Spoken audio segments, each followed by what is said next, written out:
very beginning. Yeah. Your birth. My birth. No. Yeah. No, we don't have to go. Unless you want to talk about it, we don't have to go that far back. It was a tough time. It was a dark and stormy night. Yeah. You were at McKinsey, right? I was, yeah. I started my career at McKinsey. Yeah, so How long were you there? Just I did the summer there, and then I spent 2 years there, and I kind of saw the light 2 after years. that. Yeah. Was there anything at McKinsey where you got the startup bug, or was it just I don't want to be at McKinsey anymore? Yeah, it was. I'm an engineer. Sure. Oh, you got it. I think so. Now you got the power. So I went to Waterloo because I thought I was going to build cars. That was my studied engineering. I was like a gearhead in high school. That's what I thought I was going to do. And then kind of like move as I did co-op was like the best thing that ever happened to me because you try stuff and be like, oh yeah, that didn't work. I didn't like that. I like these things. I don't like these things. And so kind of my last co-op term was with McKinsey, and it was pretty interesting, right? You're like 20, 21 years old, and you're like walking into the CEO of a $10 billion company's office and trying to tell them what to do and like keep a straight face. And like people listen to you. It was. I know it's a miracle, isn't it? Yeah, it was surreal. And then at a certain point, you're just kind of like, I think these CEOs already kind of know what I'm going to tell them, and that's why they're listening to me. And so you realize you don't have as much impact as the people that are actually building companies, right? And I've always heard about McKinsey and other consulting firms. Does anybody work for a consulting firm? Oh, wow. So you typically, a company hires you to tell them what they already know, because if it comes from an external source, it sounds better. Yeah. You pay them a bunch of money, it's a big report, and then you can say, here, let's do this thing which I suggested, and you totally turned down. But now these guys say we're doing it. Yeah, we were really good at PowerPoint, which was good. But yeah, so you can start to get a little bit frustrated. I split my time between financial services and media, and it was super interesting to see both of these industries kind of be turned on their head. And at that time, particularly, so I was there from 2008 to 2010. My media clients were like, you could kind of see them sit back and be like, I kind of know that my business is going to die. I don't know. I mean, you're living in it. But like, I know that my revenues are declining, but I'll probably be retired before it really bothers me. That's a huge proportion of, there are, and well-meaning people, but, they're at a certain age and they're thinking, I should just hang on. Like, hopefully this thing will keep going long enough for the pension to kick in. Exactly. And then all those kids can, change things. Yeah, that was it, right? And they're like, I could probably sell some radio ads next year, and that was the idea.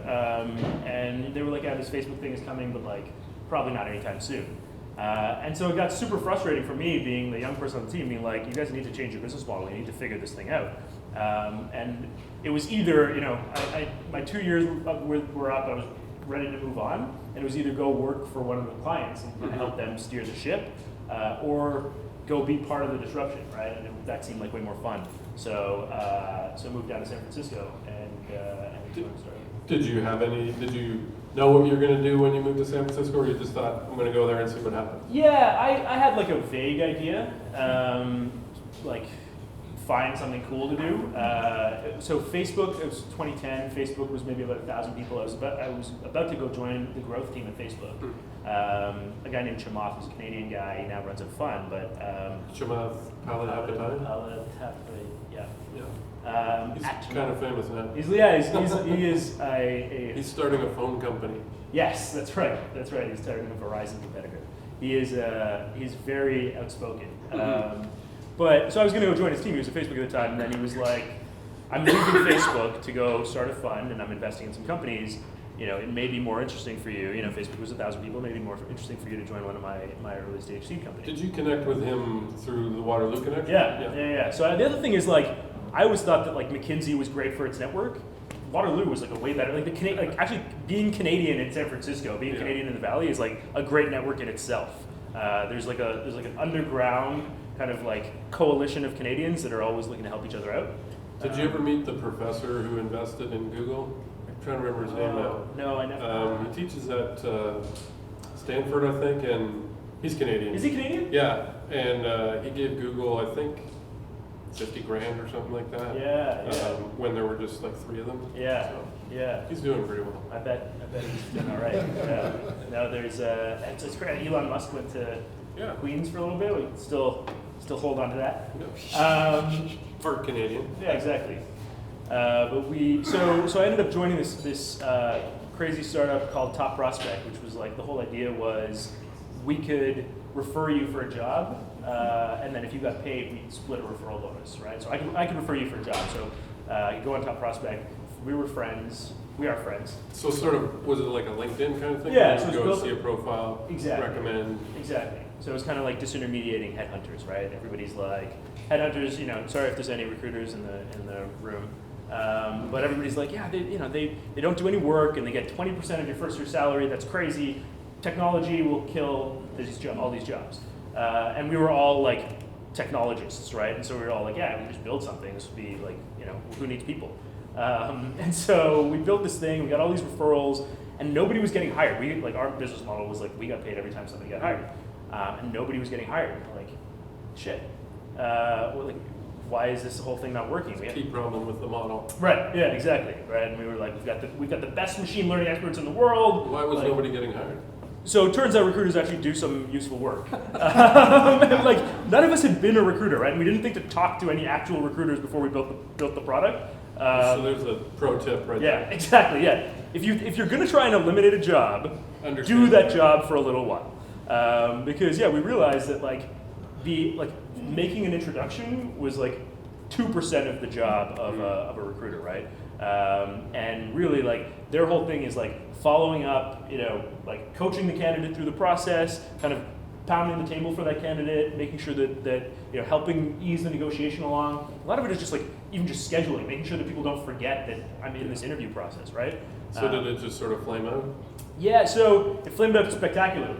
It was great. I think we raised something like $5 million. Andreessen Horowitz was there. Chamath put in a bunch of money. Spark Capital, Ron Conway. I mean, it was basically anybody you'd want.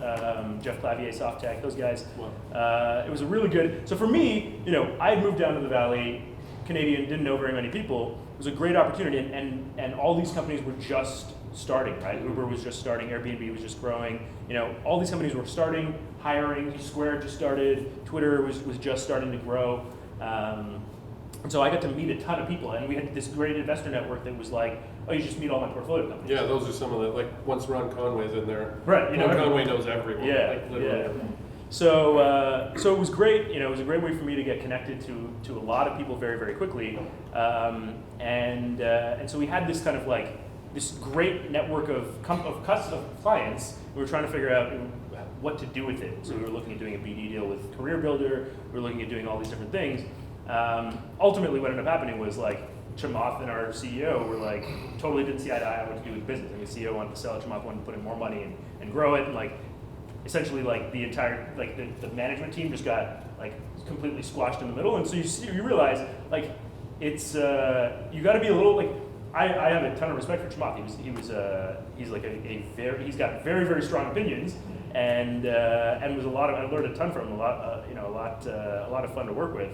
But you've got to make sure there's a good fit there. Mm-hmm. So he actually wanted to continue it. Yeah, he wanted to put more money in, and he wanted it to be a big outcome. And we couldn't get the model to work right. And it ended up being just this kind of standoff, and the team sort of got caught in between. So the company ended up, it was actually pretty crazy. The company ended up kind of getting stuck in the middle, and we ended up basically shutting down very, very quickly. And then I was very quickly. I know that feeling. Yeah, right. Yeah, I'm sure Giggle was probably like that. But I was a Canadian. I was illegal. I overnight became an illegal. So you didn't have a visa? Or? I had a visa associated with the company. Okay. Right? So I was like, oh no, what do I do here? And I was totally freaking out. It's am I going to get deported? The CEO was threatening to call immigration on me. It was a little bit of a crazy time. How long did that go on? The craziness? I didn't sleep for 3 weeks because it was back and forth as to are we recapitalizing the whole company? Am I taking over CEO? Is somebody else taking over? Was Chamath going to step in? And are we shutting down the whole thing and winding it down? Or are we about to sell it? We had a bunch of people that were thinking about buying it. So there were every night was a totally different. But I didn't sleep. I literally was just and in between it all, I was I'm going to get deported. This is the end of my career. My mom was like, I'm sorry, this sounds like an episode of Silicon Valley.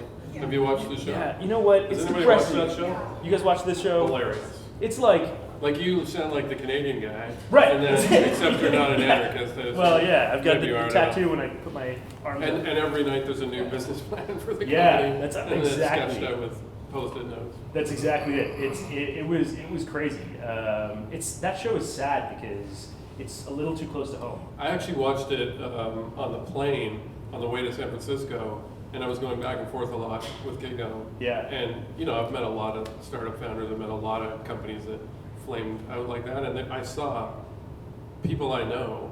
I think everyone felt the same way. Yeah. People I like, just identical. Yeah. They could have been based on people because the archetypes are so well drawn. Right? Yeah. I see those people all the time. Yeah, no, they do a really good job. I know a few Ehrlich Bachmans that I've crossed Oh, paths yeah, with. yeah. And the guy who played the Peter Thiel character, He did a good the sort job. of Asperger one, he was fantastic. He did a very good and then, job. And then he died, unfortunately. Yeah. Yeah, because he was so good. He was great. Even Peter Thiel liked it. Oh, really? Yeah. Nice. Yeah. That was definitely a crazy. So time. did you just bug out at some point? Like, did you go do something else, or did you? Yeah. So Did you have to come back here first, or? I wasn't sure. So I was thinking about coming back, but then I was like, if I leave the country, I don't know if I'll be able to come back. I was like underground and hiding basically. But I had done some work for the Khan Academy while I was down there, some like pro bono work, and started to realize like, hey, technology in the classroom is going to be a big thing. Has everybody heard of the Khan Academy? You guys know the Khan Academy? Yeah, great organization. Mhm. Basically, like using originally YouTube to teach. Amazing kids. story, actually. Yeah. He's Sal was basically like teaching his nieces how to their math problems, and Mhm. basically posted these videos on YouTube, and then got like 1 million views, including like Bill Gates' kids. And eventually they were like, oh yeah, you should make these videos for everything. So if you go to Khan Academy, you can basically learn about anything, and it's Sal teaching. I remember reading about a girl, I think in a small town in India, who took a Khan Academy course and Yeah. watched these videos, and then she blew away some math test. She's like 11 years old. Yeah. Speaking of India, so I was born in India. If you want to go back to my birth, I was born in India. When I left McKinsey, so my parents literally like sacrificed everything, like moved here with nothing, like built everything up from the ground up, and were like just to give me an opportunity, right? And like I went to Waterloo, I like went to McKinsey, I like made it. Like, You said, Mom and Dad, I'm quitting the big company. Yeah. I'm going to move to San Francisco. Yeah, you wouldn't believe. So my parents were so proud. They were like, "Oh, Andrew's got a great job at like a really prestigious firm. He's gonna go do an MBA. It's gonna be great. I'm gonna be so proud of him. I'm gonna tell all my friends in India how great my son is." And then I'm like, "Mom and Dad, I'm gonna like go to San Francisco and like Work for a company you've never heard of. yeah, exactly." And they were just like, "What do you do?" They thought I was like going to find myself. They were like going to do yoga. I had Could have done yoga in India. I had the job at Globe and Mail for 15 years, and so Yeah. my mom was very proud. Right. She would tell all our friends that I worked at the Globe, and they would pretend that they had read something that I had written, and I would say, and they would say, "Oh, I love your stuff," and I would say, "What did you like specifically?" I just like it in general. Your stuff. And so then when I quit, I went to Gigo. She couldn't remember the name. And Right. she would pronounce it wrong all the time. She Yeah. would say Giga something, and Yeah. so for her it was a big step down because she couldn't remember what it was Yeah. and had never heard of it. That was it. So, moms, listen to moms sometimes. But yeah, so when that company ended up imploding, I was trying to think of what else to do. I was like addicted to the startup life. I was like, I can't go back to like corporate. It is kind of an addiction. Yeah, I can't have a boss, And so I was like, I'm gonna start a company. I'm gonna start something in like education tech. I was gonna work with Chamath again, and a couple of us were gonna go. So it was Khan Academy that got you thinking about education? Yeah, exactly. And my mom was a teacher, my grandfather was a teacher. I really wanted to do something in the education tech space. And then I met a founder from Waterloo building a company called Top Hat Monocle. Has everybody heard of that one? Great name, Top Hat Monocle. Yeah, it was really, you'd be surprised. Why at was it how- called that? Domain name was available. Oh, okay. Yeah. You'd be surprised at how few university professors could spell the word monocle. We had to get every variation and redirect because like there's a lot of O's. So ended up meeting Mike, and they had just kind of put out their first product, got the first set of customers, and we're like, I think we want to scale this. I think we could use somebody. Can you talk a bit about what it did? Yeah. Yeah. So Top Hat was an app basically that would allow you to participate in large university lectures. So if we were here, if I was giving a lecture and had something worth saying, you guys wanted to like answer. If I asked you a question, you guys could all answer, and we could see, is the class really getting it, right? So in a big university lecture, you would basically allow for audience participation, classroom participation. You could answer questions from the audience, text in or use the app or laptop or whatever. And so it was replacing, if anybody's been in university in the last, 5-6 years, you would have used these things called clickers, or if you've been in like one of these large lectures. And so we were replacing that with software. And so it had just started sort of getting going, or? Yeah, I think they were in the first 5 or 6 universities, and it was like, oh, there's something here. And yeah, I loved the potential. I spent a lot of time with Khan Academy and realized that technology in the classroom was really going to be a game changer, and just got super excited about it. And what year would that have been? That was late 2011, fall of 2011. Yeah. So signed on board and essentially said, look, I'll be your San Francisco guy, and help you scale the business. So came on board. We opened a San Francisco office, hired a couple of salespeople. Very quickly realized that we had the opportunity to raise a round of funding. Some of the investors from Top Prospect were interested in getting involved, and so we raised, I think it was an $8 million round to begin with, from largely the same group, pretty quickly. And then I was actually, so it was supposed to be an $8 million round, and then I was at a pitch event in Rocket Space in San Francisco, just kind of giving the pitch, and it was after we'd already closed our round, and Sandeep Pichu from Felicis Ventures was like on the pitch panel and was like, man, this is a great thing. I was like, dude, we emailed you, and we didn't respond. And he literally he was there. He went through his whole email, and he's like, shit, crap, I'm so sorry. And then he's like, let's meet tomorrow. Come in and meet my partners. And they put in another $1 million in the round, within a week. So the other thing we raised the round pretty quickly, but it was we probably had 100 meetings. The idea that you only read about successful fundraisings is everybody's like, oh man, it's so easy. How is it so easy for people down in San Francisco to raise money? And it seems like you just walk in, trip over an investor, and you land on a term sheet. That's totally not the case. It's really hard to raise money anywhere, for everybody, right? Every time I've done it now, this will be my 4th fundraising, and it's still it takes 50 plus meetings, right? And most people say no every single time. Doesn't matter if you've had success. Doesn't even matter if you've worked with them before. It's you hear a lot of no's, and it's just you need to get one yes. Did you, after all of that, have you come up with any kind of tips, or is it unique to each experience? Because sometimes people will say, well, most VCs are interested in, product market fit, or the good VCs are interested in the team, and it's not so much about the idea. Yeah, I mean, I think you get something for team, but the team is really you have to know the person for a long time. You have to work with them before. You've got to have a relationship for a while. But really, I mean, I think it comes down to leverage, right? All VCs don't want to miss out on something, and so you have to think about what is the best leverage that I can have when I'm having this conversation. So you basically need to convince them that you don't need their money, and then it's like dating, right? It's as soon as you're oh, I'm not that interested in you. So once you show no interest, then they start. Then they're like, wait, but what would you do with our money though? So the two best ways. The best way to do it is have a business that is making money, right? If your unit economics are positive, you can get to cash flow positive. If you have a company that is actually growing and it's self-sustaining. Was Top Hat making money when you? Top Hat was, yeah. So Top Hat was, we were cash flow positive when we ended up raising, which really put us in the driver's seat, right? Because it was hey, look, we're growing, we're going to continue to grow. It'd be great to work with you and grow faster, but if not, we're going to keep growing until somebody else does, right? Did you ever think at some point about just growing, not raising money? We had that conversation many times. It was kind of look, we're cash flow positive. Do we really want to put on? Do we really want a whole new set of investors? Do we really want to get it, dig in and be in this for the long haul? And we went back and forth quite a few times. Because I know Mike McDermott, who I know at FreshBooks, for years, he would get VC pitches all the time, regularly, and and he was a big believer in waiting. Yeah. So make sure the business is, solid and spinning off cash before you go get money, instead of taking it too early. Right. Yeah, I think it's a really strong position to be in. Not every company works. Some companies just need capital before they're worth anything.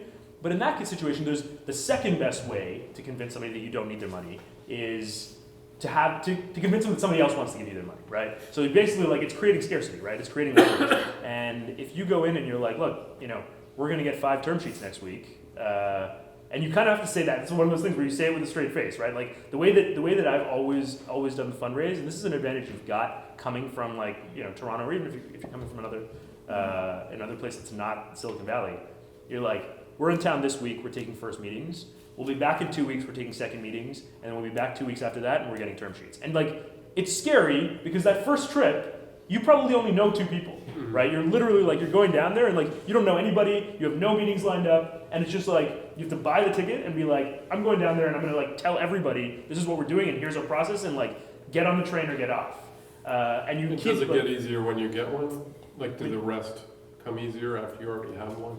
So the first meeting, the first 2 meetings will turn into more meetings, and those will turn into meetings very, very quickly if you're telling the story in the right way and you're engaging folks.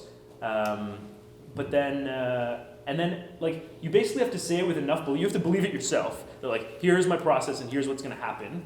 And then you get people on that train, and then somebody blinks, right? And then once you get that first term sheet, then everyone else is like, oh no, wait, you should work with me instead. Because it feels like there's a few different categories of startups. There's the ones that are sort of vision based, right, where you maybe don't even have any revenue yet, but you've got users and you've got sort of a growth curve and so on. And then there's the ones that are actually operating, where you can kind of see the numbers, and then you can spell out, well, if growth continues like this, X turns into Y, et cetera, et cetera. Yeah. I mean, there's a good paradigm to think about it is there's the value creation stage and the value capture stage, right? And some companies do this at the same time, but value creation is are you making people's lives better, right? You think about something like Twitter or Facebook for a long time, it's just I don't know, they didn't know exactly how they're going to, I think, but Facebook's not a good example, because Facebook was profitable from really, really early on with ads. But Twitter, Instagram, some of these companies that were we've got a lot of people that use our app and love it, right? They spend a lot of time on it. They get a lot out of it. This is kind of the value creation stage, right? You can tell that we're creating some good in the world, and we'll figure out a way eventually to capture something. And those are the types of things that if enough people believe that you're creating enough value, you can create a competitive process and get there. It's a lot easier if you're by the way, we also charge people $100 and people are paying it. Then they're like, oh yeah, cool. Dropbox, Facebook, some of those are that's the best possible situation where you're people love our product, they see a ton of utility of it, they see so much utility that they're actually paying for it. We don't need your money, but if you want to give it to us, here are the terms I'm willing to accept, right? That's the ideal situation you want to be in. Because it feels like some startups at least take funding too early, and then they get trapped in this sort of value trap where they've made promises about their future growth in order to get a certain valuation, and yet they're just not going to get there. Yeah. So Flipboard arguably is in that category. Yeah, I mean, you see a lot of companies that raise a ton of money, and their only option is to kind of blow their brains out and get hundreds of millions of users or die, right? And keep that growth curve. The other problem is, I think you lose that discipline, right? So I think what ends up happening is if you're overcapitalized, you don't focus on really building, focusing on the right things, keep your costs down, make the right decisions. You don't prioritize a lot of times, and I think you end up building a bunch of different products, focusing on a bunch of different markets. I think focus for an early stage company, focusing on the right things, and making sure that you're ruthlessly prioritizing your resources. And the fewer resources, the more ruthless you have to be, and the more likely you are to succeed on the one thing you choose to do.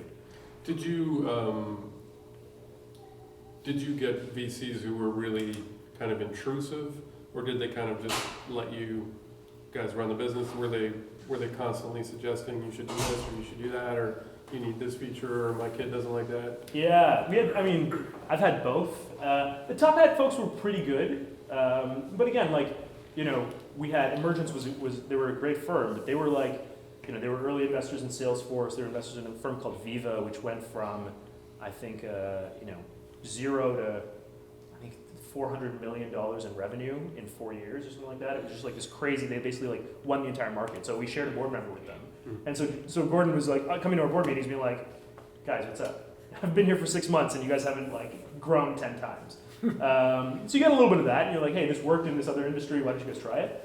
So we've had all kinds of board members. How long were you at Top Hat? 2 years. 2 years. Yeah. So I moved back to Toronto. So I spent 2 years going back and forth between San Francisco and Toronto, and moved back. So we grew the team from about 10 people to just over 100, and grew revenue pretty meaningfully. Put together a really strong management team. Moved back to Toronto with them. And then what made you move on?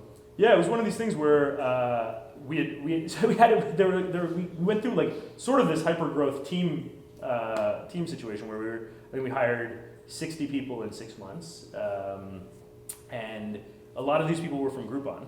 So we found out that people cold calling a restaurant or a small business was not that different than cold calling a prof. Right. Profs are a lot nicer, and so That's right. Didn't you get a cease and desist yeah, from Groupon? Yeah, we did. It was fun. It was like another really scary moment is your first cease and desist. It's the CEO of Groupon was like, please stop hiring our people, and like we think you're in breach of some contract, something or other. Like if you don't stop doing this, we'll come after you. And like it was kind of a weirdly worded thing. So we asked. Did you deliberately go after sort of top sellers in Groupon? So what ended up happening was we hired one person. We were trying, Groupon, Xerox, IBM, Salesforce. They all had great salespeople. So we said, let's try and hire people from all these organizations. Groupon kind of worked because it was the right type of person, the right frequency of calls and things. So when we ended up getting like one of the top people in the company, or like the highest performing people, and then he told some of his friends, and word just kind of started to spread that like, hey, some of the best people in the organization are going to this like Toronto education startup. So so we didn't hire. We probably hired 15 people from Groupon, but enough top performers that caught their attention. So we hear this thing and we're like, what do? We ask our investors and our lawyers. They're like, oh, this is just a threat. We're like, okay, cool. So we send it to the Wall Street Journal, and like it literally was like we got associated with this whole story of like Groupon's stock is tanking, and like all their best salespeople are going to this Toronto education startup. Was that after had they turned down the Google offer? Yeah, so they'd just gone public, right? So they'd just gone public. Their Q3 earnings had just come out. They were not very good. And yeah, we got associated with this whole story. So then, like, then the floodgates were open, and like every person from Groupon, every salesperson were like, "Hey, are you that company that's hiring the best Groupon people? Can I interview?" It was great, and then we never heard from them again, right? It was literally like, so that was. I still remember when they turned down that Google. Oh man, yeah. I'm sure they all remember that too. Yeah, it's tough, right? I think you got to know. When are you getting a crazy? I also remember when Facebook turned down the $1 billion or Yahoo. It was Yahoo, $1 billion. Turned down $1 billion offer. Yeah. And now it's worth $300 billion. So. Right. Yeah. Well, I think I heard the story that like Zuckerberg came in and was just like, so this is just formality. We're not going to take this. And everybody's like, well, should we at least look at it? It's like $1 billion. You just look at it. He's like, no, we're not touching it. Yeah, and one of the I don't know if a lot of people know, but one of the key sort of aspects of Facebook is Zuckerberg has retained a huge amount of control, which is unusual, especially for someone so young. Yeah. But even from the earliest day, Peter Thiel, one of the first big investors, allowed him to retain a huge amount of control, and then each subsequent round he did as well. Because typically you get diluted down, through each round, and then eventually you've got like 2% of this giant company. But he's retained almost complete control, and then of course when it went public, he now controls the board of directors through a bunch of proxy votes and multiple voting shares. So he runs the entire company himself. Yeah, and look, it comes back down to leverage, right? Facebook was growing like crazy, and they didn't need money, right? So they were profitable. They were selling ads and profitable from like very early time. And so Zuckerberg was like, well, look, I'm not going to let you can come along for the ride, but I'm not going to let you control my company and tell me what to do. And the investors that believed in him and the investors that wanted to be part of it, I'm sure most of the investors the whole way up did not want to let him keep control. No. But they didn't have an option, right? Because he had the leverage. And he had a couple of key supporters. Thiel for sure. Yeah. But yeah, it's interesting that in the beginning, he was very much against advertising. Yeah. That's part of the reason they got rid of, what's his name? Parker. Was it? No, the other guy. Oh, Eduardo. Yeah, that's right. Yeah, Eduardo, because Eduardo was trying to sell ads and Zuckerberg was very against it. Yeah. And then eventually, once it got big enough, he realized it'd be a good business. Yeah. No, I mean it worked. It worked well for them, but obviously They're okay. We're Yeah. doing okay. Yeah, but I think that's really important to have, to surround yourself with people who believe in you in the early days, right? And I think that's So how did you end up moving on? So I moved back to Toronto. We put together a really strong management team. We hired a VP of sales from Blackboard, who's one of the biggest education tech startup education companies up there.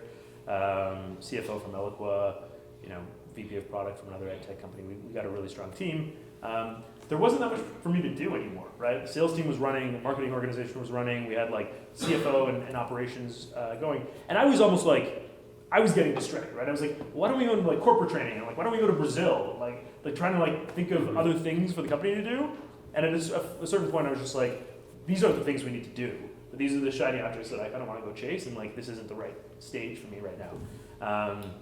And so at that time, I was thinking about potentially doing some VC. I'd done some angel investing, and I was like, a couple of new funds were being raised in the Valley, a couple of funds in Canada, looking to put a partner in Toronto, and so I was thinking about that. And then I met the guys at BioNet. It was called BioNet at the time, now called Nimi. And I thought, it was a pretty cool product. So I got to know one of the board members. I'd helped some of his companies, when they were raising money in the Valley. And he said, you should really go talk to the founder here. And this was biometrics and payment, right? Like a wristband. Yeah, it was kind of nebulous, right? It was a spin out of the University of Toronto, and it was this idea that we had this technology that you could put in a wristband that could identify you based on your heartbeat. So everybody's got a unique heartbeat, just like you've got a unique fingerprint and retina and things like that.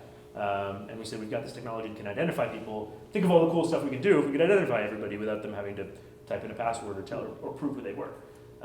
And so that vision got me super excited, right? The idea that like you could walk anywhere and people would know your name, and you could walk onto a plane, you could walk into a hotel, you could walk, you could pay for things. That was a super exciting idea, and so decided to come on board and help. What year was that? That would have been 2013. Yeah, late 2013. So joined the team there. Again, similar role, help raise a round of funding. I think we raised $15 million from a couple of firms, and MasterCard and Salesforce came in. And it was based here? The company was based in Toronto. Yeah, it was a spin out of the University of Toronto.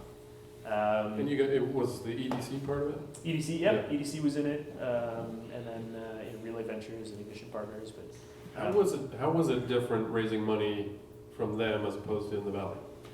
I think so. We ended up. I think Ignition was the first term sheet. So what ends up happening is you have to run again. We ran the same process. I think it was like 75 meetings. A lot of no's. A lot of people being like, "It's too early. This is crazy tech. I've just invested in a hardware company and lost a bunch of money. Just invested in Fitbit and we'll see what happens." That ended up working out for them as well. But there were you hear all kinds of different feedback.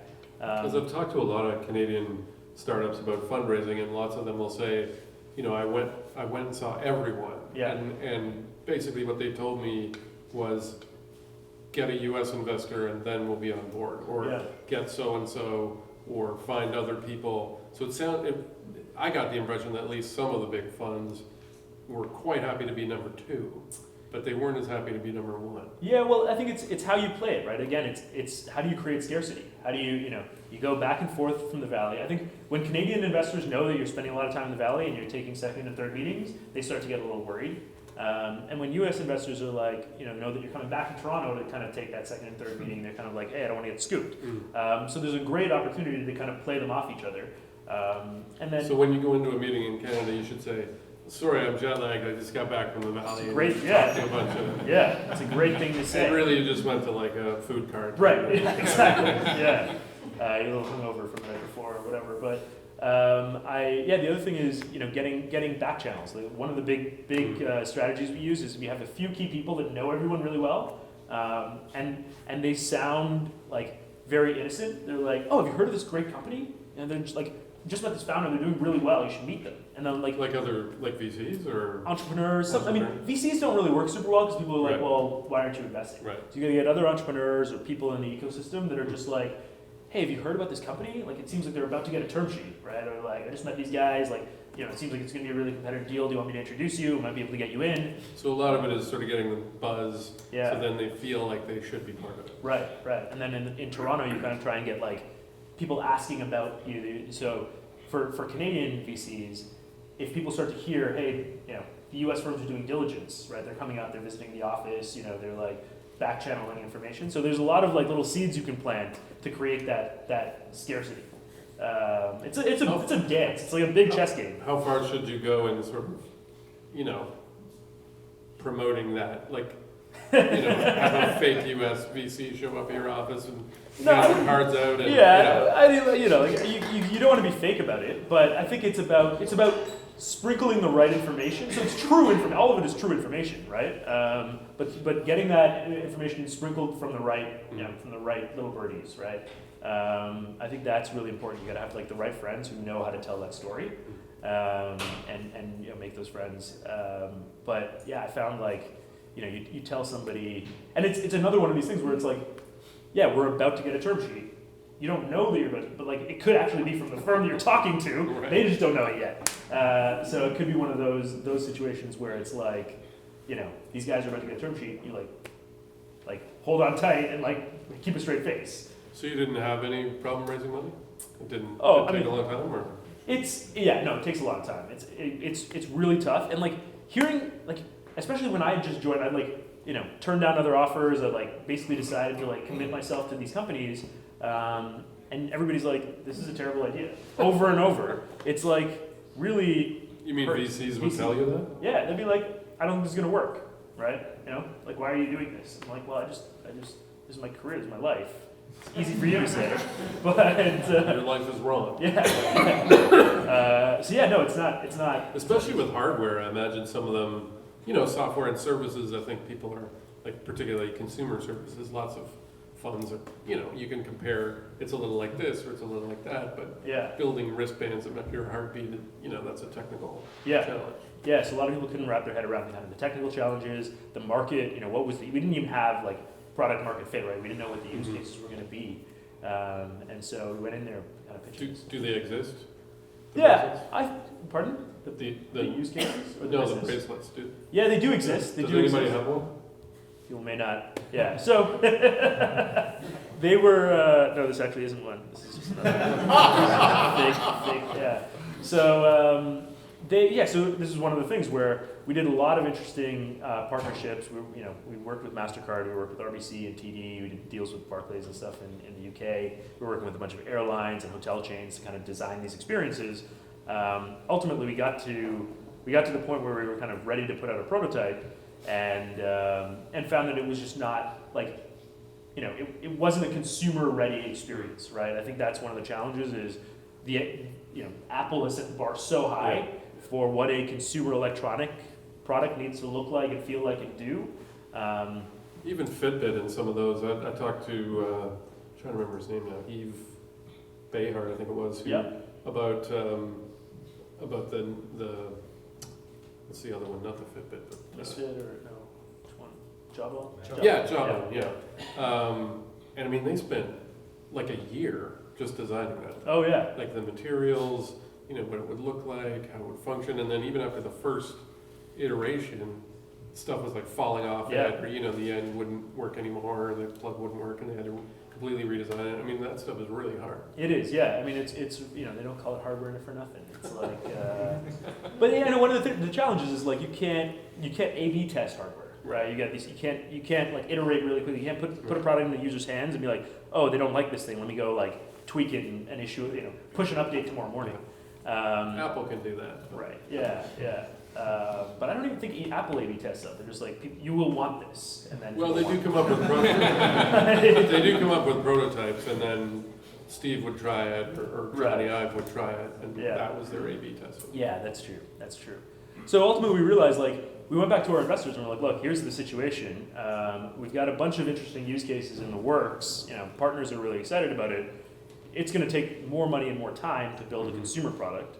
At the same time, all of these partners, the MasterCard folks, the banks, all of our partners, were, their IT departments were like, hey, this thing is kind of cool. There's could we use this for instead of an RSA token, instead of a two-factor? I was going to say, it sounds like instead of like a badge or your RSA token for getting into a secure warehouse or something. Exactly. So we had this kind of market of people that didn't really care about how seamless the user experience was, how the thing looked or anything. Is kind of high security market that was really interested in it. Or we could have gone after what I thought was kind of the big play, which was let's try and build the next Apple-like massive consumer electronics company, and ultimately the investors were kind of like, maybe you should take the one that's like right in front of you, right? And before we put more money behind this. Because consumer businesses like that, you need $100 million. Right, that was it. That was it. So we needed to go raise another massive round without having shown a ton more, other than showing partnerships. We hadn't really made a lot of progress on kind of product market fit. And now the Apple Watch measures your heartbeat. Right. Yeah. Although it doesn't do ECG, so right. They're not quite there. But so I think what we ended up doing was saying, okay, we've got the opportunity to go after this security market. That was not what I came in to do. That was not like I tried to get super excited about enterprise security, but it's a hard thing to get super excited about. Anybody in enterprise security? It's I have a password manager that I've not yet figured out how to use. Don't tell anybody that, but you guys know. So then what happened? So we ended up kind of shifting the direction of the company completely. We brought in a CEO from YubiKey, which is a big enterprise security company, and brought in some real security experts, and a bunch of us left. And that was really tough because I was super excited about that. I'd kind of bet my career on it. I was like, I was planning on being at that company for like the next 10 years and turning it into something really, a massive business. And so that was a pretty tough time, right? It was like, okay, Did it take a while for you to sort of come to the realization that you needed to leave, or? It was like we had a board meeting that was like, here are the two options, and we kind of heard emphatically from the board that this was the option they wanted us to take. And after that, it became really clear that like if we're shifting from being a ecosystem platform-driven consumer electronics company to an enterprise security sales-heavy organization that was going to go build kind of security technology, the organization needs to look totally different, right? It was kind of like I was like, okay, well, how can I help? Like I know some people, I can make some introductions, but very quickly I was like, the stuff that I enjoy doing, the stuff that I came in here to do, the company doesn't need right now, right? That was pretty quickly came to that realization, and it was tough. And what did you decide to do at that point? Yeah, it was kind of another one of these. Okay, well, do I maybe go into VC, maybe go join another company, take over another company. But it was one of these points where I'd always kind of wanted to start my own thing and had some like really good supporters that were like, this is the time to start something, and it believed in me, and it was one of these like, okay, what are the spaces that we're really excited about? I had now worked with a group of investors, worked with a group of partners and team members that I really wanted to work with again, and things start to take shape. At the same time, I was doing a little bit of consulting, right? So I was helping the guys at Kick on a couple of things, helping the guys at Well Simple, and was like, hey, this is actually kind of a nice way to live, right? You figure out, I'm working for myself, I'm taking on a few clients, I'm like self-employed, and you figure out how many clients do you need to be able to like pay your rent, and like it's kind of an interesting way of living. And does anybody use Kick, by the way?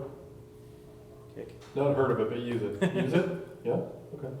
It's mostly teenagers. It's like a U.S. teenager app. Well, and even outside the U.S., I was surprised at the huge numbers. Yeah. Because I had literally never heard of it.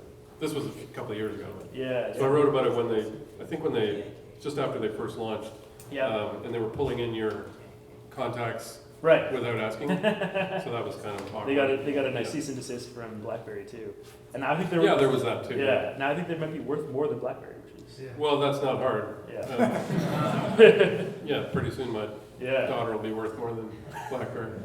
But I remember talking to Fred Wilson actually from Union Square Yeah. because I forget, we were at some event and I asked him Fred's like probably I would say one of the most kind of widely admired investors, certainly out of New York and Twitter and all sorts of other things.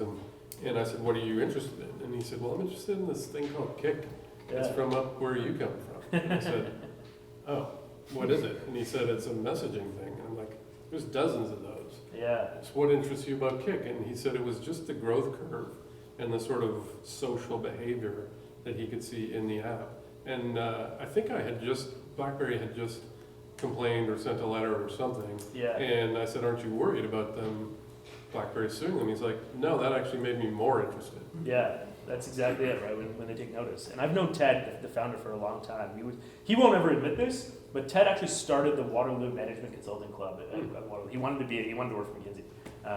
And so we almost hired him at McKinsey, and he finally was like, I think I'm just going to drop out of school and start an app. And Kick was his second or third try at things. But always been. Well, and I'm pretty sure he worked with BlackBerry. Like he he either did worked a with co-op them or term. for them. He did a co-op term with them. And because he told me when I interviewed him about the lawsuit that he was surprised because he thought he was on pretty good terms with them. Well, yeah, it was like he basically told them, you guys should open up BlackBerry Messenger to cross-platform, and they were like, no.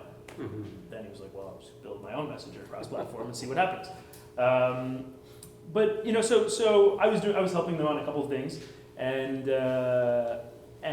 did you just feel a burning urge to start something? well, so there were two things that happened, right? So Michelle and I don't know if you guys know Michelle Romano, she's in the audience. She's the new dragon on Dragon's Den. But we'd been talking a lot about some of the big trends that were happening in the future of work and how more and more people want to be self-employed. The reason we're all entrepreneurs, right, is like we don't want to have bosses, right? We like the idea of the freedom, the flexibility of working for ourselves. And I was experiencing that, like you work for yourself, you cover your own expenses. You want to take a vacation, you take a vacation. And every hour you put in it comes back to you. And so that's a pretty empowering thing. And I think we're starting to see, our generation coming in with this attitude of like, hey, I want to be self-employed. I don't want to have a boss. So there's this cultural shift, and then you're seeing technology platforms, like Uber and Instacart and things. But even like Doctor on Demand or Axiom for lawyers or Hourly Nerd for like business analysts and things like that. TaskRabbit, exactly. You're starting to see technology platforms allow more and more people to be self-employed, right? And so if you think about these things kind of mashing up, we're going to see this explosion in self-employment, or at least moonlighting, right? People could have a day job, and then they're going to moonlight. They're going to do some consulting or something like that on the side. So we were really, really interested in that. So what made you think about the financial aspect of that? Yeah. So the other side of it was I'd done a lot of work. Even from my time at McKinsey, got to know a lot of folks at the banks. Done a lot of work through NIMI with a lot of the banks and partnerships. And then I made some angel investments, and the best angel investments I made, one was called Wealthsimple, another one was called Street Context.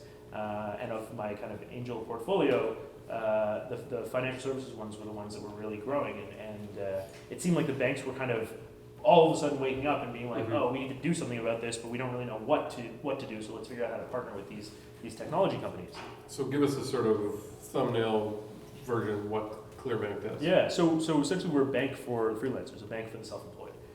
So if I'm an Uber driver, or Lyft or whatever, what do you do for me? So there's a few things.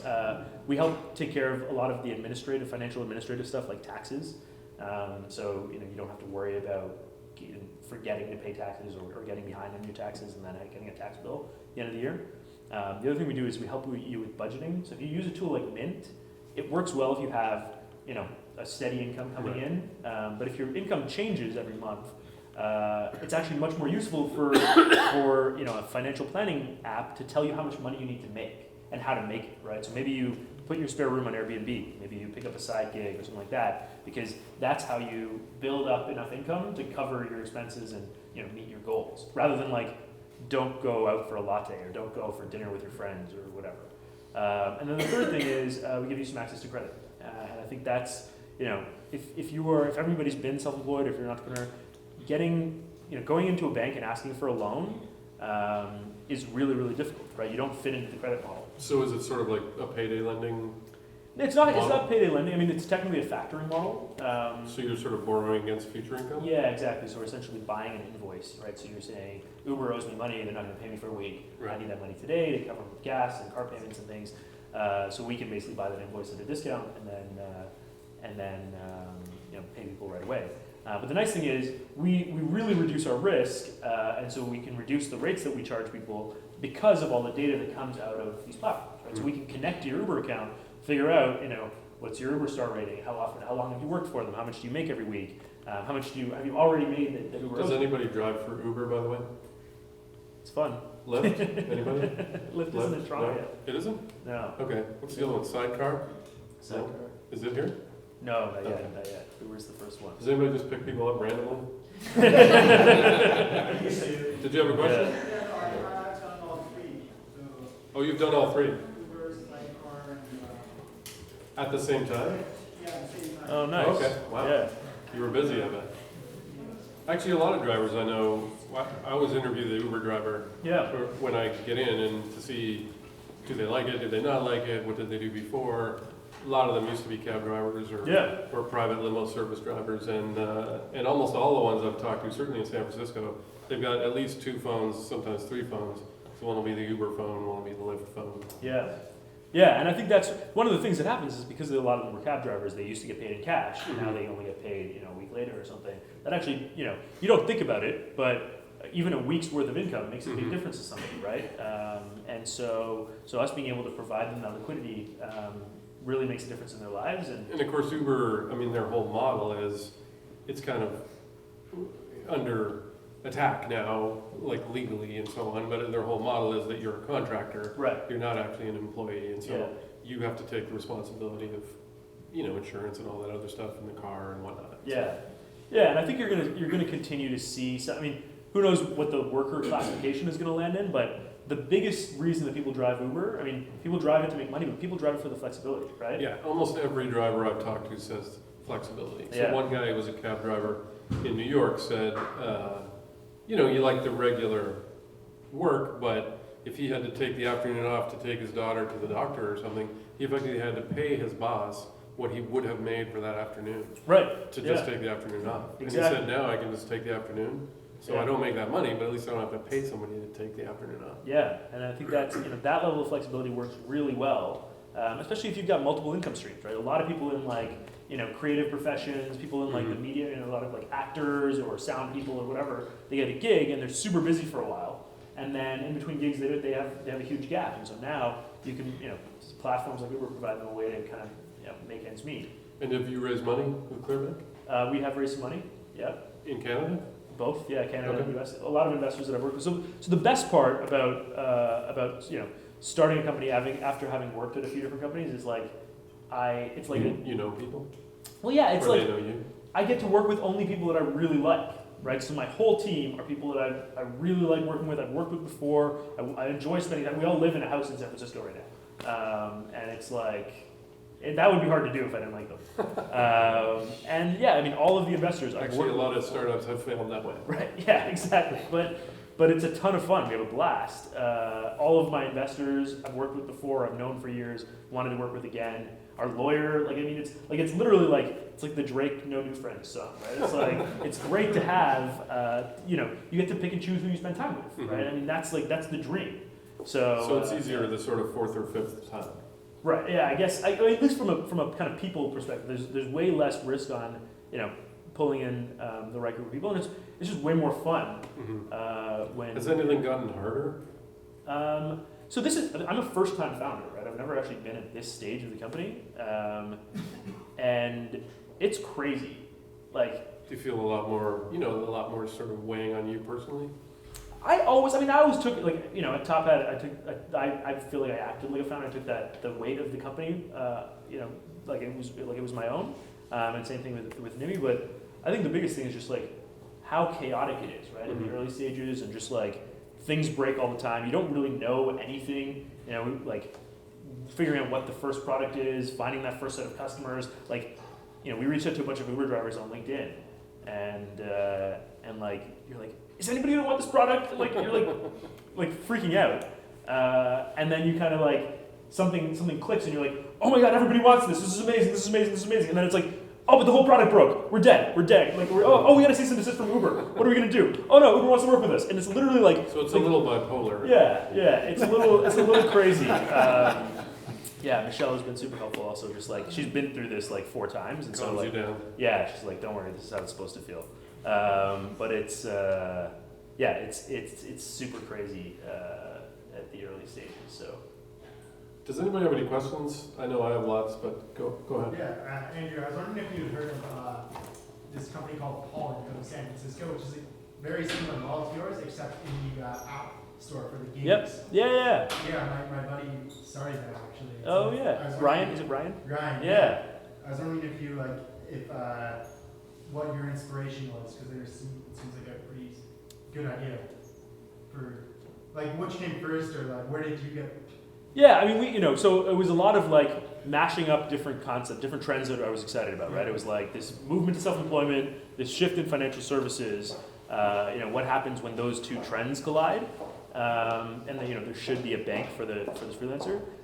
The idea of like what product to start with was just, we probably took like 800 or 1,000 Uber rides and just like talk to Uber drivers and be like, hey, what about this? Like pitch them on different concepts. Like what would a bank if you could design your own bank, what would make your life easier? And we started with this tax thing. We're like, what if we could do your taxes for you? And they're like, cool, but I don't really think about taxes that often.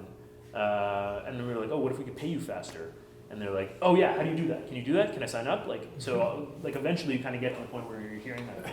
At least you were talking to them, unlike the first thing where with the Right. job referral thing. Yeah. Well, we learned that, right? It's like you gotta. One of our team members got it. We would all be Uber drivers, but we don't have cars. The guy that has a car signed up to be an Uber driver. We got through the whole process. There is a startup founder. I'm trying to remember his name, but he drives Uber, and while he's running the company. Yeah. I forget why he started, but he said he enjoys it. Yeah, the founder of Kayak, I think, is starting a new company and is like driving Uber to test the whole star rating system and everything. That's like, it's pretty exciting to see, how it's interesting to see how much better behaved people are because you're rating them. You think about like even people that were taxi drivers, and like I've never met a taxi driver that was particularly like nice or polite. But the same people when it's an Uber, I've and met it's a like, few, but it's rare. yeah, and the same people when it's like in their own car and when they know they're getting rated are like so like Yeah. nice. An Uber driver told me I had a perfect 5-star rating. Oh, nice! Congratulations. He could have been lying. I don't know because they don't tell you what you're getting. Yeah. Nice. Any more? Yeah, at the back. Yeah, I have a question. How do you assess the risk of future income on the different freelancers that you use? So obviously an actor would be more high risk, I would think. Yeah. Those are all things that we need to essentially. Do you have build. actuaries? Not yet. Okay. Yeah, I'm avoiding working with actuaries for a little while, but no, we will need to build out risk models for all kinds of different kind of freelance income. So that's why we're starting with like, we can figure out how much an Uber driver is going to make. We can figure out how much they made historically.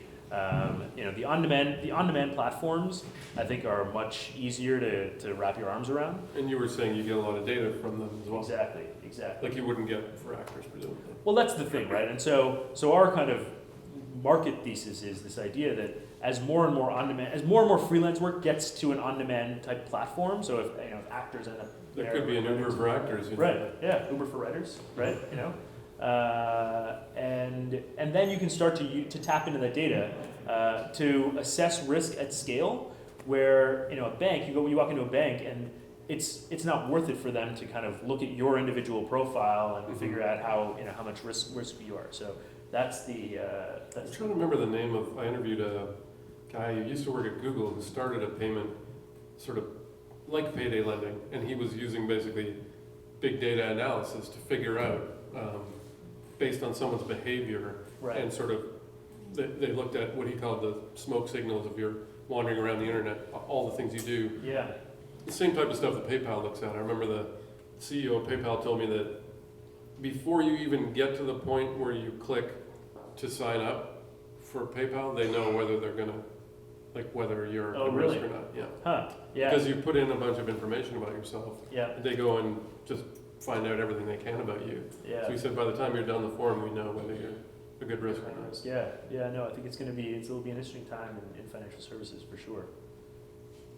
So you did some interesting stuff with Bionym, Mm-hmm. and a couple of weeks ago we had a dementia hackathon here. Yeah. So they're trying to hack solutions for dementia. It's a huge problem. 47 million people in the world Mhm. have it. Yeah.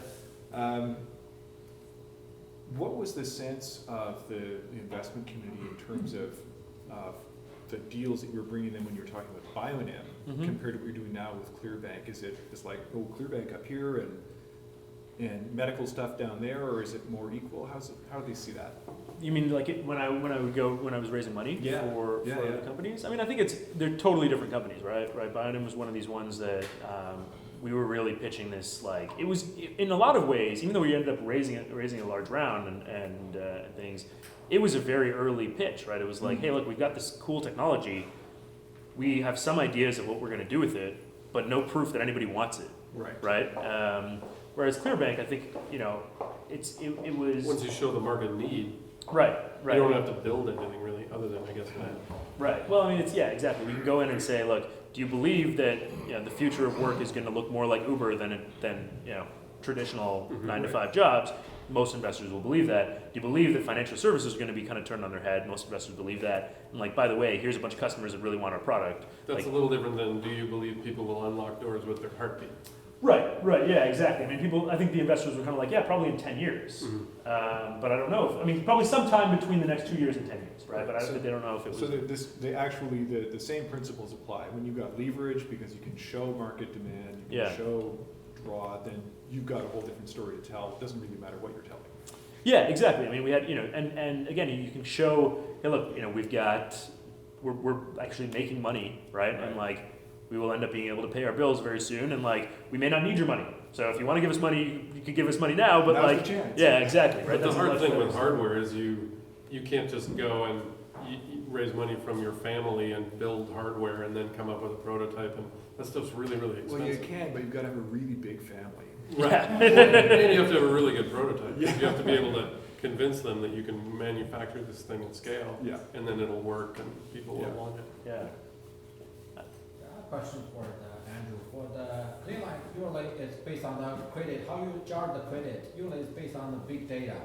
For example, in China, they call the Alipay or the Mhm. Ant Financials. That's basically have a lot of data based on the transaction of the store doing, and they can give the credit score for each individual, so that easy to reduce the risk. Yeah. So for your company, do you have a whole bunch of this big data to judge? For example, like actors, you have to build a database, like how many, like millions, not millions, tens of thousands of people to see, okay, how these actors on their statistics, like how much they can pay their loan, so they can compute down how many percentage rate you charge for the financial services. So Yeah. I don't know how you're fixing, how you solve these kind of challenges. Yeah, and I mean, I think it does come down to using data, right? And this is the reason why we're starting with Uber drivers, who have a lot of data about their work behavior, right? And on-demand platforms, TaskRabbit, Instacart, Lyft, they have a lot more data there than actors would, for example. And so what I'm hoping is, there ends up being an Uber for actors by the time we're ready to go after that market, and then we just tap into that platform, right? So that's that's how we end up tapping into a lot. And of there this. is some public databases of credit worthiness that you can, Yep. I'm pretty sure you can buy. Yep. Yeah. We should, So sorry, we should also look into Upwork maybe. yeah. So we've talked to the folks at Upwork and Freelancer.com and a bunch of What's those. that, Upwork? Upwork is the merger of Elance and Odesk. Oh, okay, Yeah. okay. Yeah. So before we go, I have a question for you about I'm asking a question. no, but I think I'm interested in this. So I'd love to hear like the gig own story, right? And Who's heard of Gig Own, by the way? Oh, that's not bad. what does that So- mean for Yeah, I just, so that one was a big surprise to everyone, I think. yeah. Maybe not to the board, but presumably, hopefully not to the board. Right. But as someone who worked on the editorial side, I didn't really have a lot of insight into the business side. Mhm. It was a very small company and very flat sort of management. I think we were maybe 40 people. Yeah. So we would get regular kind of reports from the CEO, but obviously a lot of it was, everything's up and to the right, blah, blah, blah, everything's great. So I think my assumption of what happened is they kind of tried to keep the news that we were, basically our burn rate was significantly higher than it should have been. I think they tried to sort of not to keep us in the dark, but to stop there being a panic, and everyone being like, holy crap, this thing's going down, I'm getting out. And then eventually all the things that your value is actually based on just left, right? And so then I think they were hoping that someone would come in, a financial partner would come in, or there would be an acquisition offer or something, and it just didn't happen. Yeah. And Recode, does anybody read Recode? No, not as many. That's good. Recode, Kara Swisher and Walt Mossberg started. They were also in the market at the same time, looking for money and/or an acquisition. So they got acquired by Vox. He went under. So, and I think there was just, we were very similar, kind of small, tech-focused site, does some events, a few years in, has raised some money but needs more. And so we didn't have Kara Swisher and Walt Mossberg, and we didn't have an event that spins off like $10 million a year. Yeah, so obviously that wasn't good enough. But I think there were a number of things that happened. The market the market changed, evolved. So 3-4 years ago, GigHome had 15 million uniques. A month, so visitors, and that was at the time not a bad number. But 3 years down the road, Vox has 75 million, BuzzFeed has 150 million. 15 million just doesn't look that great anymore. And so now something that looked good doesn't look so good. Plus, it's 3 years later, so you're now 7-8 years old. You've raised $45 million. You're not cash flow positive, and it's not even clear when you're going to be cash flow positive because your burn rate is actually higher. So then investors, at some point they just say, look, we just can't see any reason to put more money in. We also had debt, which changes the picture. So if you're not cash flow positive and you're a venture-backed company, to take on debt, I know when Foursquare did a debt round, warning bells went off. Right. Because what that says is I can't raise any more money from equity investors. Yeah. So I've had to take on debt. So that means equity investors have basically looked at you and said, no way. And so then it's a little bit of a desperation move. Yeah. And obviously you hope that the debt will get you to a point where you can, it'll jumpstart some growth or whatever. So the problem with debt investors is, you can go to equity investors and say, here's my vision of what the company's going to do, blah, blah, blah, and you paint a rosy picture and so on. Yeah. And they buy into your vision, right? That's what they do. Banks don't buy into a vision. They just give you money, and then eventually they want it back. Yeah. And so they're like, screw your vision, just give us our money, or we'll, sell your furniture and change the locks. And so even though our bank was Silicon Valley Bank, and they're pretty used to dealing with venture companies, that it's not a charity. Yeah. So it was a combination of things that sort of, and I wasn't running the business side, but my impression was we were trying to grow so that we would be as big as some of those others. And if you try to grow too quickly, you actually get out of step with not just the market, but your spending gets out of control, and then you can't, the cash flow coming in isn't sort of making the payments. And until you can, I think we were hoping that if we got big enough, someone would buy it. Yeah. And it just didn't happen. Yeah. No, And I remember somebody telling me that, I don't know if this is true or not, someone could Google it, I suppose. I remember someone telling me that lots of fertilizer, or lots of weed killers actually kill a plant by forcing it to grow too quickly. So it grows so fast that it burns up all its resources and dies. And so I've seen that, I don't know how many times. Yeah. Even if that isn't true, it's a great analogy. Yeah. Because I'm using it. I'm hoping it's true because That's it's great. really good. And because I've seen a number of startups do exactly that. You know that there's this big opportunity, and so you have to spend your way to that opportunity, and so you raise a bunch of money, Yeah. and you just don't get there. You know, Yeah. you run out of gas. Yeah, I mean, it's like this kind of hope and pray, like run off a cliff and like build the Build the wing. plane on the way down. Yeah. And it doesn't work that as often as you read about, as you think. All we hear about is the ones where it worked spectacularly. Exactly. And so, I mean, I think there's a couple of things around just like, you know, getting it's really easy to like give away dollar bills for 85 cents, right? It's like you can do that all day long, like get 1 million users. We lose money on every sale, but we're going to make it up on volume. Yeah, exactly. So I think at the very least, you know, for most, at least like user-based, app-based businesses, like you got to think about like at least my unit economics need to be positive, right? Like I may have some fixed costs and things like that I make up over the volume, but at least like unit economics of each new customer that I acquire need to be positive. And this is where, you know, you see like a company called HomeJoy, which is like a phenomenally fast-growing, one of the, I think fastest growing company ever coming out of YC, just totally ran off a cliff because like they lost money on every home cleaning. Yeah. So they were like growing really quickly and losing tons of money. And the faster they grew, the more money they lost.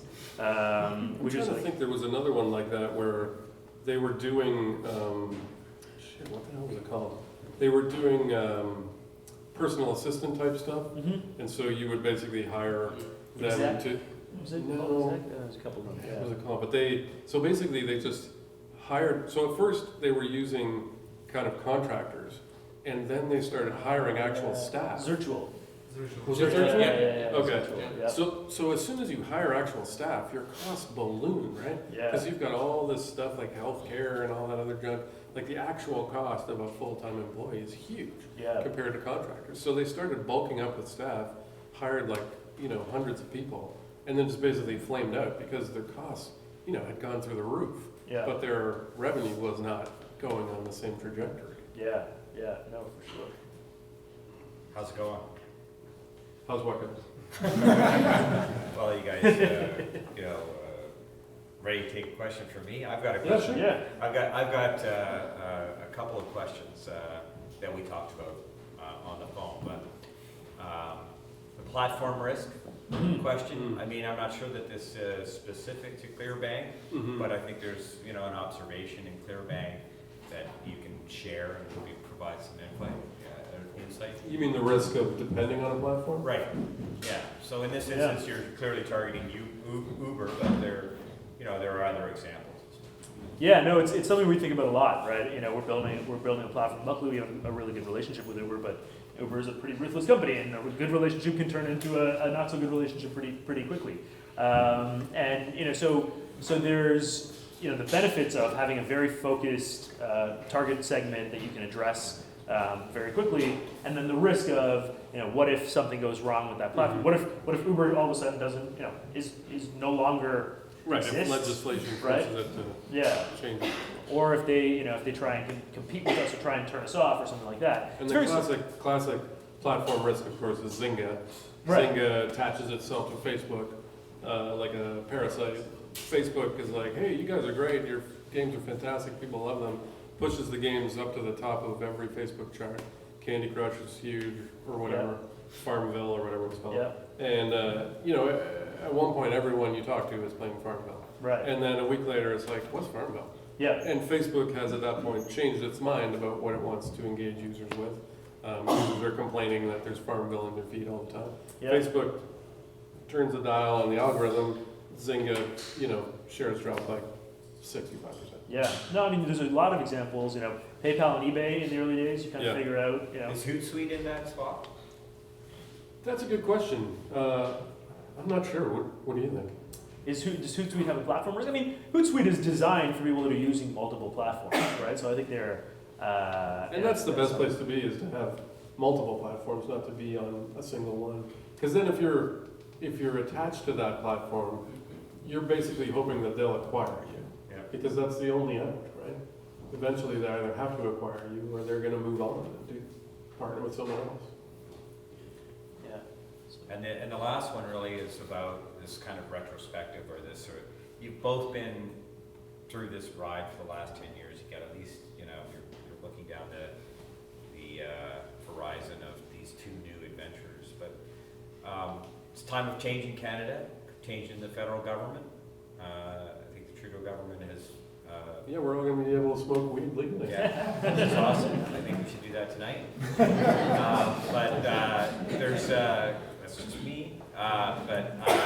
So they've promised $200 million a year to invest in new incubators and accelerators.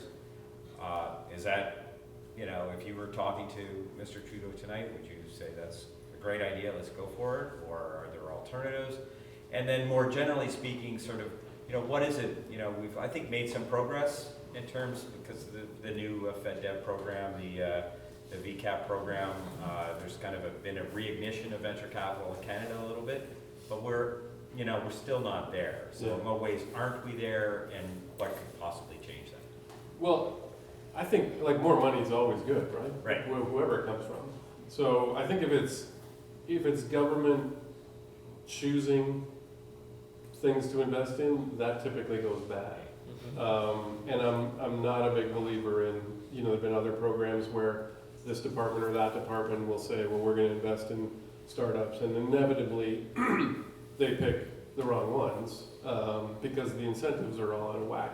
And so, but if they're going to start incubators that are then going to help people get from, say, 1 to 15 people, or 15 to 50, or, you know, that type of stuff is really, really useful. There's a, I don't know, you probably have thoughts about this as well, but it's really, really hard to get from 1 to 15 or 1 to 50. You know, that's a huge, it's like miles compared to 50 to 100 or 50 to 200. Like, just even convincing a few people that it's worth it, that they should do something. And you don't have any revenue, and you don't have any product, and you don't have any market, you just have an idea. If there's any way that government could help with that point, you know, 1,000 here, 1,000 there, I think that's got to be good. Yeah, I mean, I've got a slightly different perspective. I mean, look, it's great that they care about creating new companies and supporting entrepreneurs. I think there may be better ways to use $200 million than incubator. I don't know if we need more incubators and accelerators. You know, one program that I've seen work really well is in BC. They do an angel investor tax credit, which really aligns incentives, because then you get all these entrepreneurs that have had success, now pouring their own money and their own time and resources back into the community. Right? And there is some evidence that tax credits do far better than just cash. Exactly. So you create an incentive for people who've had success to reinvest. And then you get people like Boris Wertz out of Vancouver, and you get a really great angel. I mean, Ryan Holmes is now doing a ton of angel investment. And that's what you see in a healthy investment community, in a healthy VC environment. You see people who have had a win, you know, putting more money back into that community, and then it's a virtuous circle. Then the new ones start, they start to get some money, they start to do some angel investing, and then you get sort of, you know, that community forming. Yeah. And I think we're still in the early stages of that. Yeah, and I think some of the things around like AngelList, equity crowdfunding will make it even more interesting, right? I think being able to go in and invest alongside a well-known angel investor would be super powerful. Get the average Canadian sort of truly invested in like our ecosystem, right? You know, if I put 5% of my portfolio is in Canadian startups, you know, it's almost like a self-fulfilling prophecy where it's like, if we think that the ecosystem is going to grow, and then a lot of, you know, investment goes into the ecosystem will grow, right? And so it becomes, you know, it could be really a powerful dynamic. And that's why I was so glad to see, you know, whether it's Hootsuite or Club Penguin or you know, just a couple of sizable kind of exits, and then those people reinvesting. In some cases, I mean, Garrett Camp, I don't know if everybody knows that Garrett Camp, who started Uber, is Canadian, and I interviewed him when I was at the Globe, actually, when he started StumbleUpon. Did anybody ever use that, other than me? Yeah, so StumbleUpon, he was going to school at the University of Saskatchewan, I think it was, and he and a friend came up with this idea for this thing, a toolbar, and it would show you random websites. And it was fantastic. At one point, it drove huge amounts of traffic. And they moved down to the valley because they got VC, and the VCs wanted them to be nearby. And then he moved on from that and started Uber, and he's actually gone back to StumbleUpon now. He's trying to revive it. Yeah, he's doing some interesting stuff. I mean, he can do whatever he wants. Pretty much. But yeah, no, it's great to see. I mean, like, there's, you know, it's great to see Canadians go out. Like, founder of Instacart is Canadian, founder of Slack is Canadian. And it's I think we're kind of taking Stuart over. is Stuart is a great story, actually. Yeah. Does everybody know that story? Stuart Butterfield started Slack, which is worth, I don't know what it's worth today, like 2 or 3 yesterday. billion, Yesterday it was 2 or 3 billion. Yeah. Stuart started Flickr with his wife at the time. He's from Vancouver, and they built, so Flickr, this is a fascinating story actually. He started a game, it was called The Game Never Ending, I think, and it was supposed to be an online kind of multiplayer game. I actually played it. It was terrible, and I think he would agree it was terrible. So they kept trying to build it, and one of the features of it was you could upload a photo. And then after the game didn't take off, someone thought, it's uploading photos. People are doing a lot of that, and they're sharing their photos. So why don't we just do that? So they took that aspect of the game and turned it into Flickr. And then Flickr got quite large and got bought by Yahoo. And he worked in the salt mines at Yahoo until his term ran out, and then escaped. And he started another online game because he hadn't learned the first time. And he will confess this if you talk to him. He's a super nice guy. He said, I fundamentally believed that people would want to play. So he started, I think it was called Tiny Speck. Yeah, Tiny Speck. And the game was called, I forgot. Anyway, no one played it. But it was really cool. I actually played it, and it was actually pretty good. And you had a little character and stuff, but you didn't really do anything. There was no goal. Like, you just wandered around and stuff happened, but there was no real kind of arc. Or like, you didn't kill anybody or win anything. So anyway, but it was really well designed. And in the process of building the game, they had developed an internal tool for messaging to communicate, because they all liked IRC, which old people will know, but they wanted something that had more features. So they built a kind of version of IRC that became Slack. And the main difference between it and every other messaging platform is it allows anything literally to plug into it. So there's an open API, any service that you have from Google Docs to bug reports to whatever can plug into Slack. And so they created this thing and they sort of trialed it with a bunch of companies. And I remember Mark Andreessen shared a chart of usage. It literally went straight up. So as soon as a company started using it, and there's a similar chart of email usage at companies that use Slack, and email usage goes down like this. Yeah. And so it quite quickly became obvious that it was a great tool, and now it's worth billions of dollars. I think that's the integration with the other suites. That Definitely, part- I think part of that's it. definitely helps, because Yeah. if you use anything like Yammer or Chatter or Yeah. a bunch of ones like that, or HipChat. HipChat is the closest because you can plug things into it, but nothing is as open as Slack. And so your product team, your marketing team, your developers, everyone can find some service that they use that will plug into it. And then you just get a stream in Slack of notifications or whatever. Anybody else come here to learn something that they haven't? Anything at all. Anything? Go ahead. Can you stand up? Return to Clearbanc. I've had a long, frustrating experience with banks, and not in financial businesses. They really understand you want to find a big Yep. money with. They can totally do that. But that's for any kind of loans, like, well, what's your monthly paycheck? Right. Exactly. Or what's your net worth? You're willing to do that. Yeah. So I'm really positive on what you're doing. What are some of the big hurdles that you have to overcome? What are the risks to continued success? Yeah, I mean, I think anything in financial services, there's a big regulatory challenge that you face, right? There are rules in there to protect consumers from payday lenders and malicious products and things like that. Anytime you're moving money and dealing with people's money, you've got to get stuff right. And I think it's one of these things where, Uber is a really great example of when there's a law that doesn't make sense or a law that protects a monopoly, you just, you go hard at it, and if you build a product people really like, you can usually overcome that law or figure out a way to get things overturned. But it's really messy, right? And even just getting the licenses and getting the partnerships in place and being able to bank people is not a pleasant, it's not a pleasant experience. And so one of the nice things is it means that it's harder. We don't have as much competition. but getting that right is important. I think I could go to jail if I get it wrong, so it's worth getting it right. And yeah, I mean, just like, you know, that's probably one big piece. And then yeah, I think it's just, you know, it's a new space for me, right? I think you know, understanding credit risk, understanding, you know, financial services and where we want to play. You know, I'm learning the space as we go, and so It does feel like Uber has maybe, in some cases, kind of pushed too hard against regulations, or kind of said, well, we know this is against the law, but we're just going to do it anyway, and you'll have to come after us. Do you think there's a risk to that attitude? Look, I think you know, most big, you know, fundamental changes, and like it's everything from kind of major social changes to kind of big technology advances, wouldn't have happened if somebody wasn't willing to go and say, I think this law is wrong, right? Or I think this, whatever this status quo is wrong, and I'm going to create something that's so much better that you're going to have to rethink how we do things.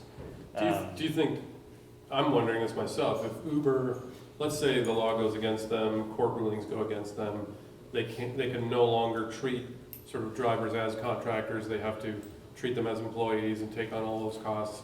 That could theoretically remove a lot of the value that Uber theoretically represents, right? Yeah, I mean, it would change the business a little bit, right? I think they'd have to change how, you know, their relationship with their drivers, you know, probably affect pricing. Ultimately, though, I think you're still just the behavior, the value to the drivers is really that flexibility, right? And so, regardless of whether you want to call somebody a part-time employee or a contract worker, people are still going to want to be able to sign on and sign off work. And so, I don't think that's going away. I think more realistically, what will end up happening is they're going to have to create a new kind of class of worker that's not a true independent contractor and not a not a full-time or part-time employee. That is, you know, flexible worker, right? You know, like on-demand worker, self-employed. There's something there that you get some of the security and the benefits of you know, employment. But retain the flexibility that the technology enables you. And 30% of the people that work at HP today are on a contract. Yeah. I mean, it's not like. Yeah. Anything else? Was there one at the back? No? Yeah, I was going to ask, you know, similar to the question we just asked there about, like, theoretically, if there's like laws against Uber that changes the contract work, and you sort of mentioned it with Zynga and how like there was a trend and then suddenly it changes. So, and even on a grander level, like the S&P lifetime of average private corporation is like 15 years now. So I mean, if like Uber just decides to change, does that give you anxiety at all that like your market can just be shut out? I think, I mean, our fundamental thesis, regardless of like the worker classification or anything, the fundamental thesis is people want to be self-employed, right? More and more people want to be entrepreneurs. They want to work for themselves. They want that flexibility, and we're building financial services that meet that need. I think what will end up happening is, you know, maybe you're an Uber employee, but then you're also an employee of 3 or 4 different services. And so we're going to have to figure out what does that mean from a benefits and insurance and, you know, healthcare and pension and whatever perspective. Right? Can we sign up for Clearbanc right now? You can sign up for Clearbanc right now, There you especially if you're an Uber driver. You can. I mean, anybody What if you're can. not an Uber driver? You can sign up, and I can let you know when we've got your. Doesn't Your Lyft have a deal with Stripe to do something similar? They do, yeah. They do the instant payment piece, but then, you know, they're interested in all the other banking components, right? Lending and, you know, and things like that. So that's where.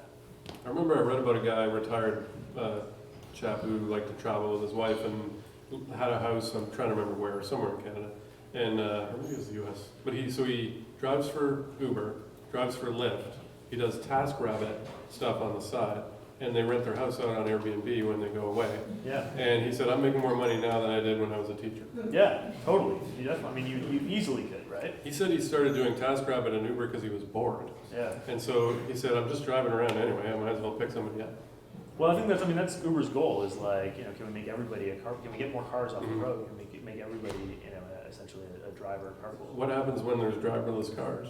So that's going to be an interesting thing. We talked to Travis a little bit about this.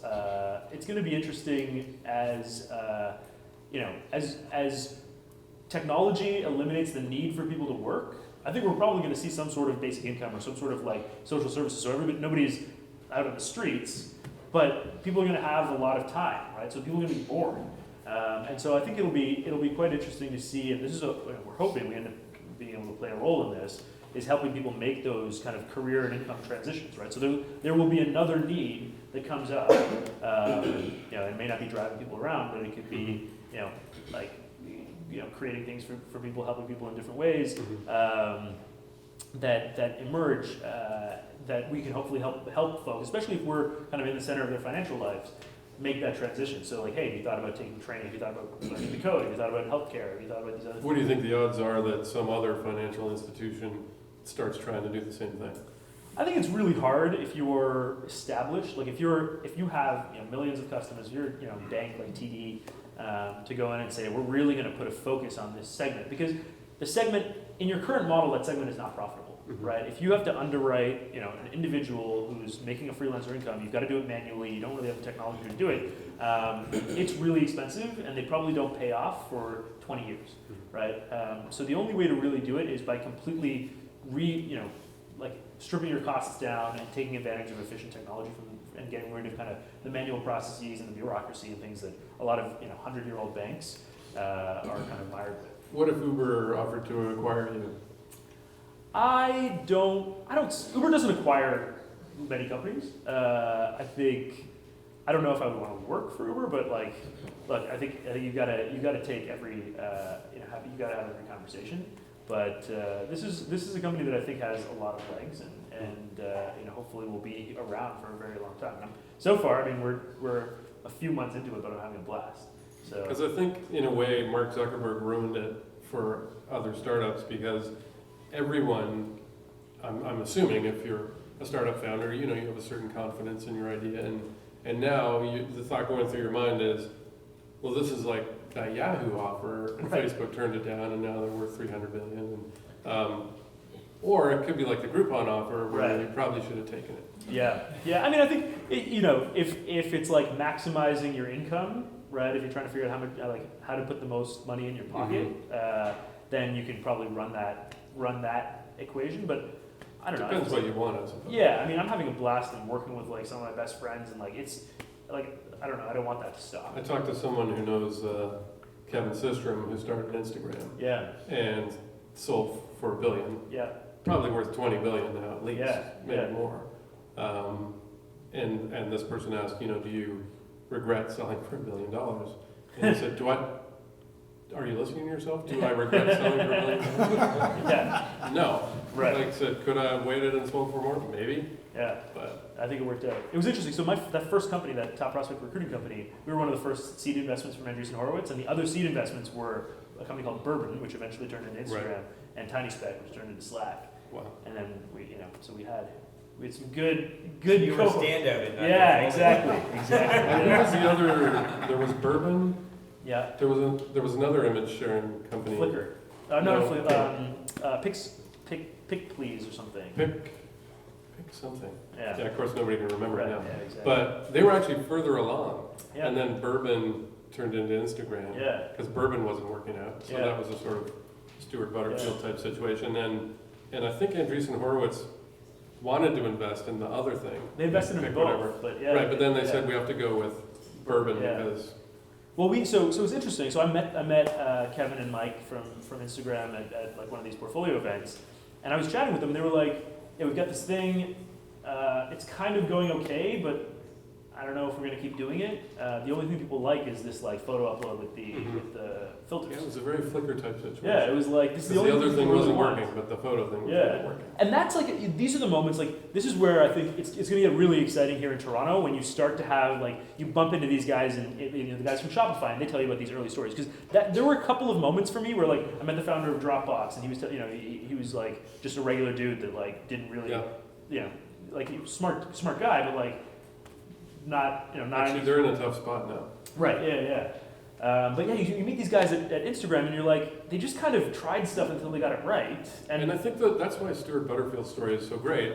There are so many examples of you start out doing one thing, and then it's not working, so you look for what in it? Is there anything in it that is working? Yeah. And could you turn that into something else? Yeah. That's what a pivot looks like. That's why Yeah. the Valley talks about it. Well, and I think what ends up happening is you get a lot of confidence as a founder when you meet somebody who you've read about in TechCrunch or on Fortune, and you're like, man, this person must just be brilliant. Like they must just operate on a totally different level than me. And then you meet them, and you're like, they're not that different than me. Right. I could do that. And they just tried some stuff, and some of it worked, Yeah. and some of it didn't. Yeah, they had some determination, they had some conviction, and then they were just like, I'm not gonna let this fail. And Right? that's actually why Fred Wilson said, he wrote a great post, you should look it up, about the things that he had passed on, or the things that he wishes he had done. Airbnb being one of them. Yeah. Because he said the team came in, and they said, we're gonna, in the original version of Airbnb, there were inflatable mattresses. Yeah. And so they would just loan people inflatable mattresses, and that's how you would have people stay over in your place. And Fred was like, this is never gonna work. No one is ever gonna do that, except freaks and weirdos. And so it's not a business. Thanks very much for coming. And so he has some memento of that meeting. And there was another one as well. And he said, what I missed was the idea might have been dumb. Obviously it turned into something, but he said, it's not always the idea. Sometimes it's the team. And so he said, what I do now is I look at the team. Yeah. And I think, what if the thing they do doesn't work out? Will they be able to find something out of it or to do something else? And you have to have a good team to do that. Yeah, that's one of the best parts. I mean, there's 5 of us now at Clearbanc, and like, I have so much confidence. Every hurdle that we face, like something will break, or we're afraid of something being cut off, or we get a cease and desist, or any of these things. We face this hurdle, and I like freak out, and then we just like power through it, right? And it's a combination of like, hey, let me see if I can call somebody to Uber and get them to fix this, or like, let me see if we can just like hack around it with a technical solution, and some combination of hustle and like technical expertise. We've been able to just kind of like roll through stuff, and like the early stages of a startup, it feels like, this is my first time doing it, but it feels like it's just like bashing your head through a wall and being like, okay, I made it through this one, and there's just another wall. Another wall. Like, and you're like, eventually you're like, oh, I think I'll be able to keep doing this. And you build up enough momentum. But again, I think Facebook ruined everything because it was Facebook from the beginning. Yeah. And it kind of evolved, but it was very similar to what it is now. You get It's a, just a you lot get a bigger. sense that Yeah. we're just getting started with it. Huh? Like, Do we have to mean, stop now? Yeah. it's like we've already started with the weed and There's we way could more just- to talk about. Yeah, there's just way more to talk about, but please join me in showing our appreciation.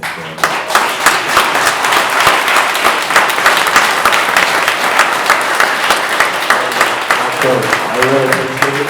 I appreciate, when I extended the invitation to Andrew, he was still sort of very much in Toronto, but now is living in a house in San Francisco, so. We're coming back. Yeah, maybe Michelle had something to do with him coming back as well, but he definitely made it coincide with this evening, so appreciate that. Yeah. And Matt, it's been a long time coming, but great Happy to to have do you here. Thanks so much. Yeah, cheers. Right.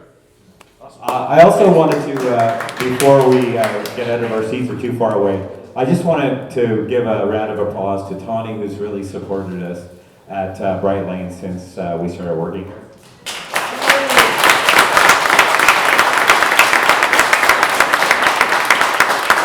And Bowden, I don't know if Bowden's still here or if he already took off, but Bowden Zawadzki has been somebody who's sort of been behind the scenes, helped orchestrating this relationship with Bright Lane, and always been very supportive, was a guest as well, so there's somebody that's, I'd like to recognize. Eric, who's worked on our social media, sort of over 45 events, really appreciate that.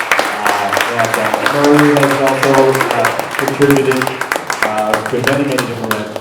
And then also Gwen, who, with Motion and Still, who's been videotaping over 40 of these events, so I really appreciate it.